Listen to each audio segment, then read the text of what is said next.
so not that I enjoy talking about our president's sex life, but we really need to talk about what the hell is happening with the Stormy Daniels case. Did you girls watch the 60 Minutes interview?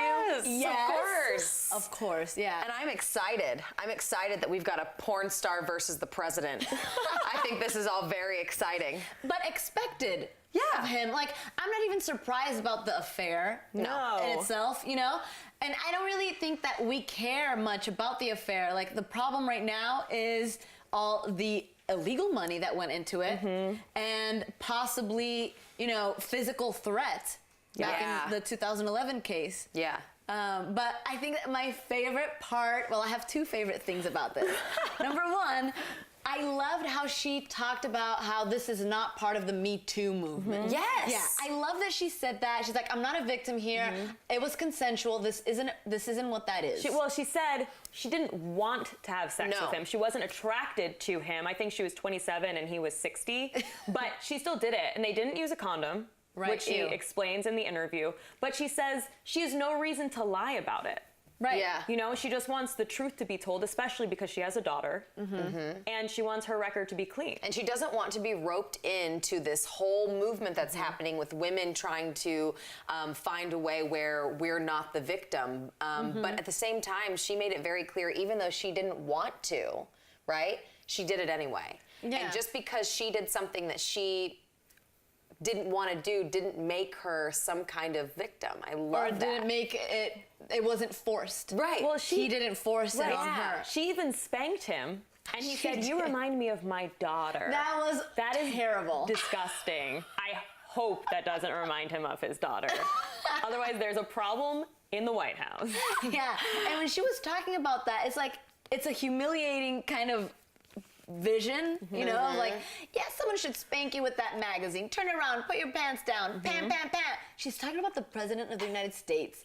One of the most important president yet. I know, but right now he is. But the problem is, guys, is that we're talking about sex here, okay? Yeah. She's a porn star. So for her, sex means something a little bit different. There's actual, like, transaction involved where she thinks that sex is worth money. Where for us, money and sex don't go together. They're separate things. But at the same time, the sexual bedroom is a place where there shouldn't be judgment. There shouldn't be shame. And there shouldn't be something like, oh, he should be embarrassed for liking to get spanked. No, but that didn't happen in the bedroom. That happened in the lobby of the hotel. And the other thing, too, is that most people who are running for president or presidential candidates, they usually know that they want to run for president early on. So they're thinking about their trail for their whole political careers. Coming from Trump's perspective, someone who's never held office before, who probably in the back of his head thought, oh, it might be fun for me to be president, wasn't thinking about 10 years ago about all of his sexual history. Yeah, that's true. And like you said before, the affair isn't something that matters right now. That actually kind of blows my mind. Like, where's Melanie in all this? Melania.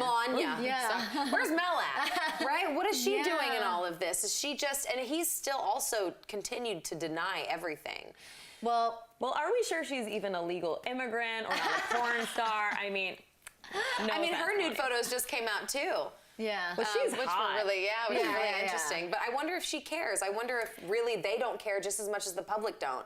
And they really want to talk about the money and Michael Cohen. I think that Trump does care. And like one of my favorite parts right now, like my second favorite part, is that he's probably wanting to tweet so badly at her, but he can't. You know, he can't do it because the minute he does it, he's going to have to acknowledge the fact that this happened in order to defend himself or in order to like defend the reason why $130,000 was given. Yeah. So he's gonna have to affirm. What I don't like is somehow Michael Cohen said that it was his money.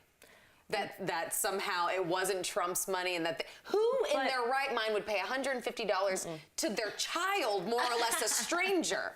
You know, like, you're not going to give that to anybody, not even your kid. Yeah. Well, the other thing, it was an $130,000 in-kind contribution, which is illegal. Yeah. You're not allowed to give more than $3,500 for a political campaign.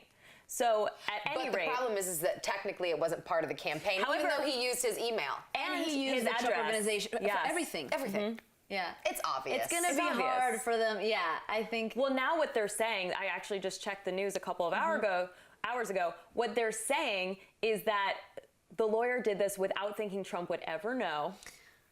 And so Trump didn't have any idea about it. So how could he be at fault? Well, I mean, he technically did not sign the He document. used an alias. But yeah, exactly. Maybe that makes more sense now, the reason why he didn't sign. All right, can you just come clean? Can we all just come clean? Yeah. Like, come on, people. Like, we got through this. No, I guess we're just gonna have to wait and see how this unfolds, but I can't wait to see what happens.